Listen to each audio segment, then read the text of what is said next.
Welcome back. Are you looking to get away and see some stars? Adeina Anderson with Travel Life with Adeina is joining us today with some dark sky destinations and winter travel safety tips. Adeina, my friend, good morning. Good morning. I am remote because of winter travel tips. Yes, yes, as she is down I-35 in San Antonio. We were a little bit worried about rain this morning. So let's talk about a great dark sky destination where hopefully things are clear that is right here in Texas. You've just went. Tell us a little bit about this. I did. Mitsubishi gave me a really cool car. It's the Outlander. It's a hybrid plug-in, so it was perfect for this trip. And I headed to Big Bend because Texas has 19 dark sky designated areas, and I really, really, really wanted to go to Big Bend. So the Mitsubishi Outlander was perfect to get there. We stayed at 10 Bits Ranch, which was amazing. It overlooked the canyon. We had a great view. The little cabin, I guess you want to call it a cabin. They call it Airbnb, but it was adorable. We took the dogs. They had a blast. It's pet friendly. There's not even a pet fee for this place. And we got to view the canyon. We got to view the sky, the stars. Now, the first night was a little cloudy, so always give yourself a couple nights when you go do a dark sky designation, That's a just good because of tip. that reason. Yeah. Yes, don't try to go one night and go, oh darn, I missed it because it was cloudy. But I will tell you, it was kind of cool. The next morning, we caught the moon going down like the sun would rise or go down. We caught a moon setting, which was so beautiful. And we really got to see the stars then. And I did buy a what do you call a telescope just to see if I could, try it out. I paid like 30 bucks, I think Amazon or Walmart or something. It's kind of fun to take and test it out yourself, but you could always go to an observatory that's really close by. The food in Terlingua was great. And then, of course, we drove into Big Bend, which was one of my national parks I hadn't been to yet. So I got to check off another one, which was great. And it was absolutely beautiful. And it wasn't hot. It was perfect time of the year to go. Oh, that is a good reminder. Yeah. Some of those star videos and pictures, Adeina, my jaw was just on the floor. I cannot believe how bright the sky was.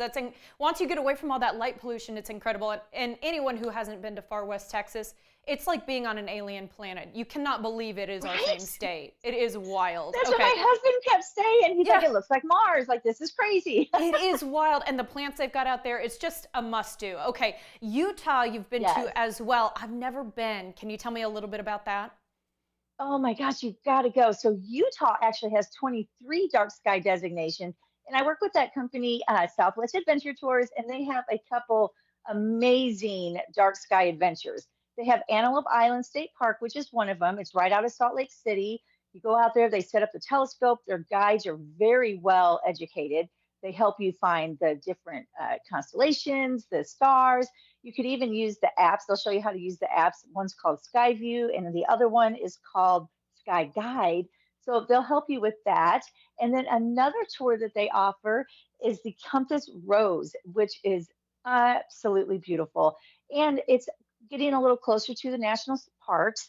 And what's cool is they take you to the Halo Observatory, which is a huge telescope. It's like one of those professional telescopes. So you really get to check it out. It's only a 4 hour trip.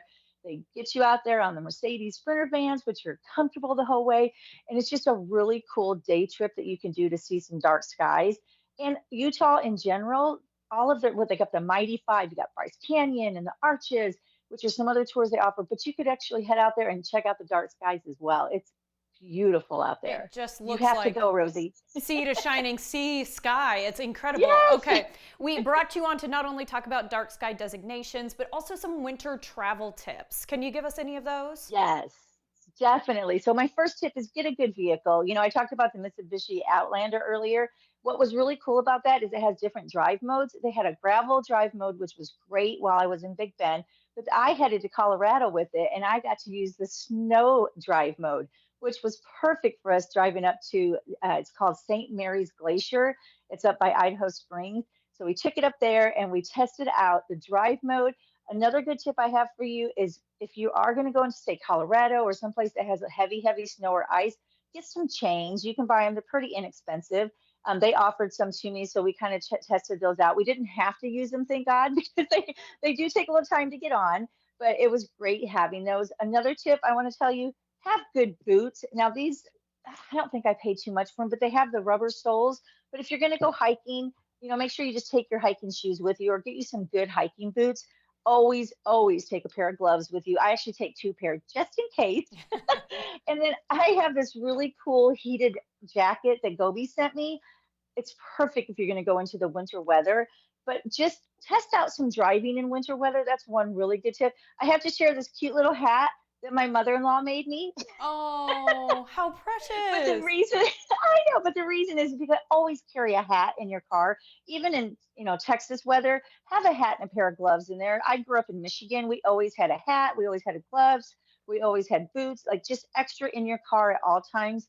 You just never know. You may be on a little road trip and it's warm when you leave, and then it gets cold. So just always have that in your car. Yeah. And you know what? I think your mother-in-law did you a favor there, Adina, because that little highlighter color pom-pom top makes you really easy to find, which is a big deal, if you head into Christmas crowds or you're walking away in the snow. Yes. So she's taking care of you. I tell you what, I know you always have big plans. So even in just the next month or two, what else is coming up for you? Well, I'm actually going to be heading back to Utah to check out some more things. So I am going to actually visit the Mighty Five, which I'm so excited about. That'll be five more I get to add to my list of national parks. So I'll be like in the 30s by then. And I am really excited about that. And I think I might take another trip up to Colorado to see some more snow. Why not, right? Why not? Because we're not going to get it here in Texas. Okay, Adina, I thank you so much, know. my friend. Happy New Year. Guys, keep up with Adina Happy and New all Year. her tips at creativelifestyles.tv and all of her trips at travellifewithadina.com.